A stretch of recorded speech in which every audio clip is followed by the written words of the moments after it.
परमेश्वर के धन्य नाम की महिमा हो। प्रभात मनन के सत्र 2656 में आप सभी का बड़े प्रेम के साथ स्वागत करता हूं। आइए आज के मनन के लिए हम बढ़ते हैं यहूदा अध्याय 1 पद 8। उसी रीति से ये स्वप्नदर्शी भी अपने अपने शरीर को अशुद्ध करते और प्रभुता को तुच्छ जानते हैं और ऊंचे पद वालों को बुरा भला कहते हैं। 8वें पद के प्रारंभ में झूठे शिक्षकों को एक विशेष शब्द से यहूदा परिचय करा रहा है। वो शब्द है स्वप्नदर्शी अथवा सपना देखने वाले। क्या सपना देखना कोई गुनाह है? बिल्कुल नहीं, सपना देखना कोई गुनाह नहीं है, परंतु देखने वाले सभी सपने को परमेश्वर के वचन के रूप में प्रस्तुत करना एक गुनाह है। 2020 के शुरुआत में केरल में एक तथाकथित भविष्यवक्ता ने भविष्यवाणी की कि उन्होंने ये सपना देखा कि 2020 से देश भर में विशेषकर मसीहियों पर आशीष ही आशीष बरसेगी। आपको मालूम होगा कि अगले 2 साल पूरा देश, उसमें मसीह लोग भी कोविड से कितने परेशान हुए। किसी कलीसिया में एक रविवार को पास्टर ने संदेश के दरमियान बताया कि बीती रात उन्होंने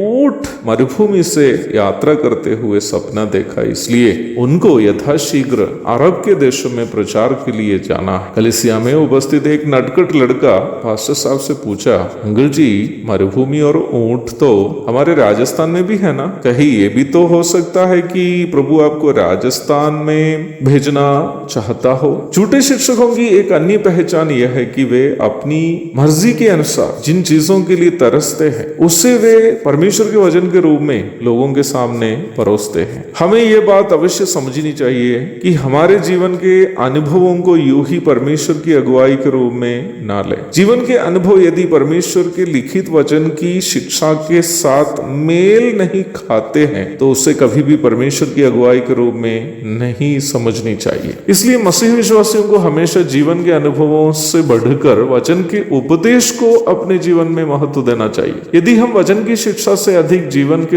अनुभवों को, वो चाहे अपना अनुभव हो या पास्टर का अनुभव, महत्व देंगे तो हम ठगे जाने की पूरी संभावना है। झूठे शिक्षकगण वचन की शिक्षा से अधिक अपने अनुभवों को और अपनी चाहतों को महत्व देने वाले, अपनी चाहत के अनुसार बातों को तोड़ मटोड़ कर ये लोग सिखाने की कोशिश करते हैं और उसी वजह से यहूदा उन्हें स्वप्नदर्शी करके यहाँ पद में बुलाया है। इनकी एक अन्य पहचान यह है कि वे अपने शरीरों को अशुद्ध करते हैं। विश्वासियों के शरीर को वचन में परमेश्वर का मंदिर करके परिचय कराया, क्योंकि उनमें पवित्र आत्मा वास करता है। 1 कुरिन्थी 3:16। परमेश्वर का मंदिर पवित्र है। अगली पद में बताया, प्रभु का एक सच्चा सेवक हमेशा अपने एहसासों को और अभिलाषाओं को काबू में रखने वाला होगा। वो कभी भी अपने एहसासों एवं अभिलाषाओं के अनुसार जीवन नहीं बिताएगा। प्रेरित पौलुस 1 कुरिन्थी 9:27 में कहता है, मैं अपनी देह को मारता कूटता और वश में लाता, ऐसा ना हो कि औरों को प्रचार करके मैं आप ही इसी रीति से निकम्मा ठहरे। परंतु झूठे शिक्षक तथा उसके अनुयायी अपनी ही अभिलाषाओं से प्रेरित जीवन बिताने वाले होंगे।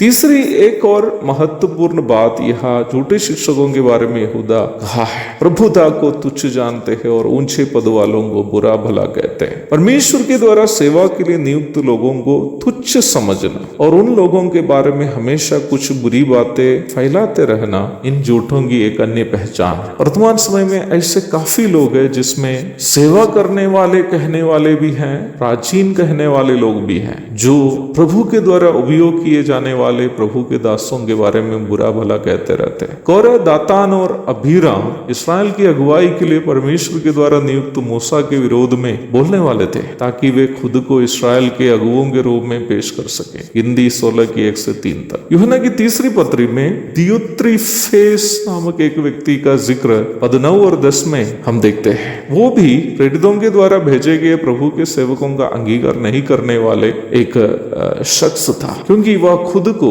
बड़ा बनाना चाहता था। परमेश्वर के द्वारा नियुक्त वचनानुसार सेवा करने वाले प्रभु के दासों का विरोध करना एवं उनके बारे में बुरा भला कहते रहना झूठे शिक्षकों की और उनके अनुयायियों की एक अन्य पहचान है। मसीह विश्वासियों को इस घिनौने अपराध से अवश्य बच के रहना है, ताकि हम दंड के भागी ना हो। एक और शुभ दिन की धन्य कामनाओं के साथ आज का मनन में यहाँ समाप्त करता हूँ। प्रभु आप सबको आशीष दे। आमीन।